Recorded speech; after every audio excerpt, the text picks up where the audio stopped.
Thanks for joining us today for another Tantrum House crowdfunding conniption. Today we're looking at Almost Innocent from Kolossal Games. And as always, we want to make sure you're aware that our Kickstarter conniption videos are sponsored in part by our own Kickstarter backers, as well as by the creators of this game.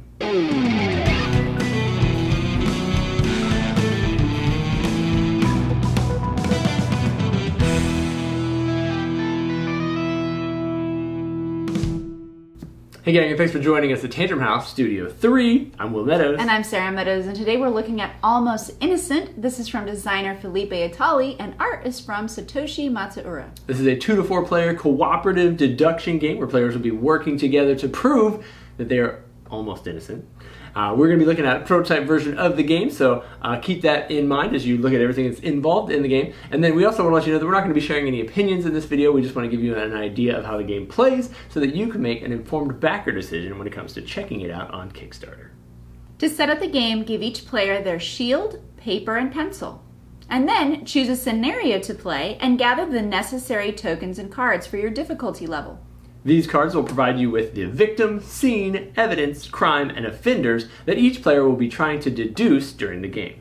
Players will take turns asking one of two types of questions to the player on their left who is responsible for their cards. They may investigate the quantity by asking the number of items in a row or column that pertain to them. Or they can go looking for specific clues about the colors or types. For example, do I have any evidence in row 6? In order to win the game, all of the players will have to be able to determine their individual solutions. And there's a catch, because the way the rules are set up in the game, everyone has to ask the same question as the start person for the round. Yeah, so if player 1 wants to know info about row 2, everybody else also gets to know info about row 2 after they ask their question. Play continues around the table with everyone asking questions and marking their sheet in order to deduce which attributes are theirs. And once all the investigation tokens are used, players go around the table one by one making guesses. If they make an incorrect guess, they can discard a deduction token to guess again. They win if all of the players are able to guess theirs correctly before running out of tokens.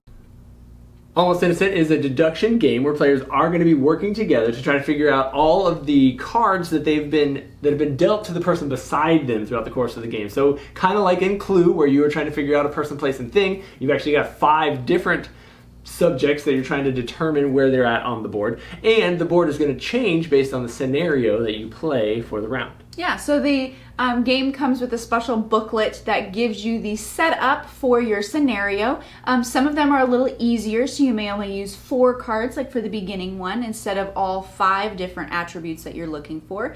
And then how many of the tokens that you'll get for your player count. So a lower player count may have a fewer number of the investigation tokens. Guesses. And sometimes if you're playing on a harder level, you can flip them, and so one side is asking for the quantity and the other side is asking for the color or the type. Right, so once you've started to narrow down which items in the row can't be yours, you're going to get more specific and try to figure out what is it exactly in this row that pertains to me. That's when you're going to be using those color and type questions. And once you spend all the tokens, then everybody has to guess theirs hopefully correctly in order to win the game. Yeah, and you can try and... When I first played this, I was like, how is this even cooperative? But then I realized once we got to the end of that first game, we have a couple more rounds left of asking questions. I had information about Will's cards, and I needed to also know information about one of my rows, but I wasn't sure which one to pick. But then I realized, oh, Will has cards in this row, so if I ask that question, he's got to ask it too, so he'll be guaranteed to get information on this round as well. Correct. You know the piece of information that they need to ask about, so when it is your turn to lead off the round, you can ask those questions knowing that it may not even help you that much, but it's exactly the piece of information that the other person needs, which is a nice little moment in the game when you ask, oh, okay, well, you asked what was on row 2, I guess I'm going to ask what's on row 2. Oh, I got 3 things on row 2. Oh, okay, I see how this is working.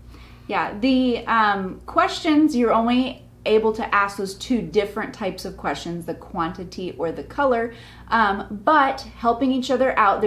You can have a little bit of table talk in that I'm completely clueless about what my stuff is, or I have no idea, or but there isn't any information given about specifics about what you have or what you think you have.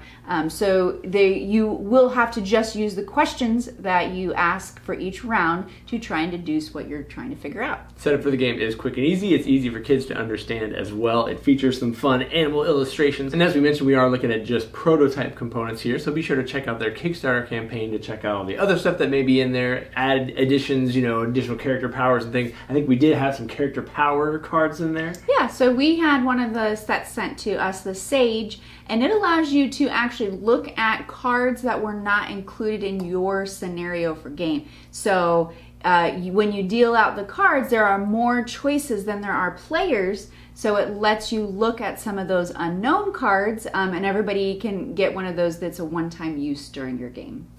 There's several other different player power cards that you can include in your scenario, and some of the scenarios have some interesting things on the grid, like the characters may cover up 2 spaces. So when you ask your questions, you have to keep that in mind as to which row and column you're talking about. Right, a lot of fun stuff going on in there. If that looks like something you'd be interested in, then check out Almost Innocent on Kickstarter now from Kolossal Games.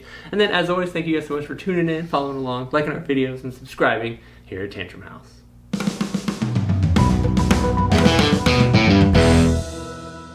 Designer Felipe Itali, and art is from... She said it 20 times.